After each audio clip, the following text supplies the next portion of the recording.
Hi అండి, ఎలా ఉన్నారు? మేమైతే ట్రైన్లో విజయవాడకు బయలుదేరామండి. చాలా హ్యాపీగా అనిపించింది. నాకు ఆ విజయవాడ కనకదుర్గమ్మ అంటే చాలా ఇష్టము. ఎన్నో రోజుల నుంచి వెళ్ళాలనుకుంటున్నాను. ఈరోజు నెరవేరింది. మేమందరము కలిసి వెళ్తున్నాము. అక్క వాళ్ళతో అందరితో కలిసి వెళ్తున్నాను.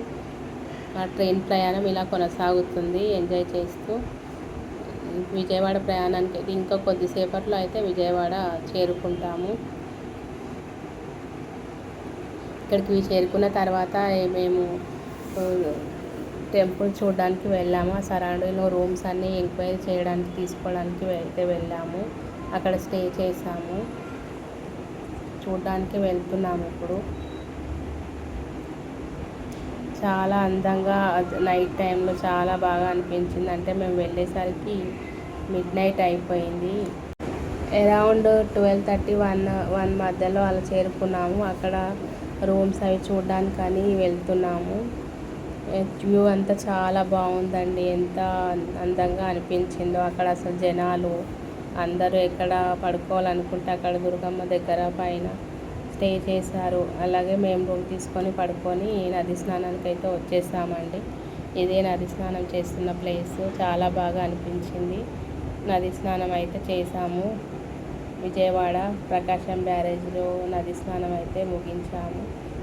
రెడీ అవుతున్నాము. అరౌండ్ 4 అలా అయ్యింది టైము. చాలా బ్రహ్మముహూర్తంలో చాలా బాగా అనిపించింది మాకు. ఎంతో లక్కీగా అనిపించింది. ఆ టైంలో వెళ్ళి అమ్మవారి దర్శనం చేసుకోవాలంటే అదృష్టం ఉండాలి కదా. నది స్నానం అయితే చాలా జనాలు అయితే ఉన్నారు, చేసాము. తర్వాత లైన్లో అమ్మవారి దర్శనానికి అయితే వెళ్ళాము. దర్శనం అయితే చాలా బాగా అయింది. ఆ సమయంలో ఎక్కువ జనాలు లేకపోవడం వల్ల, మేము వెళ్ళింది సండే కావడం వల్ల జనాలు ఎక్కువగా లేరు. తొందరగానే మాకు 10-15 నిమిషాలు దర్శనం అయిపోయిందండి. తర్వాత మళ్ళీ ఇంకోసారి కూడా వెళ్ళి చేసుకున్నాం దర్శనం.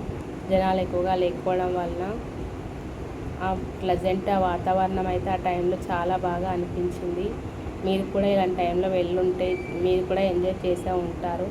చాలా బాగా అనిపిస్తుంది కదా బ్రహ్మముహూర్తంలో ఆ టైం దేవాలయంలో ఉంటే.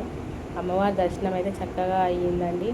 బయటికి వచ్చేసరికి 6:30 అలా అయింది. 2 టైమ్స్ చేసుకోవడం వల్ల మనకు 6:30 అలా అయింది బయటకు వచ్చేసరికి. వ్యూ అంతా చాలా బాగుంది. నేచర్ని ఎంజాయ్ చేస్తూ అలా ఫొటోస్ అన్నీ దిగేసాము. ఫోన్స్ అన్నీ లాకర్లో బయట ఉండడం వల్ల లోపలంతా పెద్దగా వీడియోలు తీయలేకపోయాము. బయటకు వచ్చి ఇక్కడ మాత్రం వీడియోలు తీయగలుగుతున్నాము.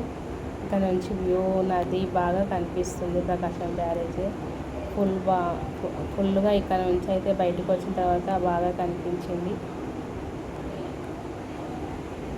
కింద స్నానం అయ్యాక బస్సు పైకి వెళ్ళడానికి వచ్చింది. అక్కడ నుంచి నది స్నానం చేసినప్పుడు ఇంత క్లియర్గా కనబడదు కదా, ఇది పైనుంచి బాగా కనిపించిందండి. వ్యూ అంతా చాలా బాగా ఉంది. సండే రోజు చాలా జనాలు ఉంటారు అనుకున్నాను, కానీ మార్నింగ్ వెళ్ళడం వల్ల మాకు అంత ఎక్కువ ఇబ్బంది అనిపించలేదు. మేము రిటర్న్ అయ్యేటప్పటికి చాలా పబ్లిక్ అయ్యారండి. అంటే లేట్ అవుతున్న కొద్దీ జనాలు ఎక్కువ అయ్యారు. వ్యూ చూడండి ఎంత బాగుందో. మీకు ఎవరికైనా విజయవాడ వెళ్ళాలని ఇష్టంగా ఉంటుందా? కనకదుర్గ అమ్మవారి భక్తురాలు ఉన్నారా? ఉంటే కామెంట్ చేయండి. ఓం దుర్గాయ నమః అని కామెంట్ చేయండి. పైనుంచి వీడియో కింద తీస్తే చాలా బాగా అనిపించింది. విజయవాడ చూడడానికి చాలా పెద్ద ప్రదేశమే అయినా మనకు టైం ఉండకపోవడం వల్ల దర్శనానికి వెళ్ళి రిటర్న్ అవుతూ ఉంటాము. అమ్మవారి దర్శనం అయితే బాగా జరిగింది. అక్కడ చూడాల్సినవన్నీ చూసుకున్నాము. అమ్మవారి సన్నిధిలో ఉపాలయాలన్నీ ఉన్నాయి కదా, చాలా బాగా అనిపించాయి. మేము వెళ్ళే సమయానికి మల్లేశ్వర స్వామి వారికి అభిషేకం జరుగుతుంది. ఎంతో చక్కగా అనిపించింది. విజయవాడలో ఇంకా చూడాల్సిన పక్కన ఉన్న టెంపుల్స్ అన్నీ వెళ్ళాము. నెక్స్ట్ బ్లాగ్లో ఆ టెంపుల్స్ పెడతానండి. లైక్ చేయండి, షేర్ చేయండి, సబ్స్క్రైబ్ చేసుకోండి. మరిన్ని వీడియోల కోసం ఎదురు చూస్తాం.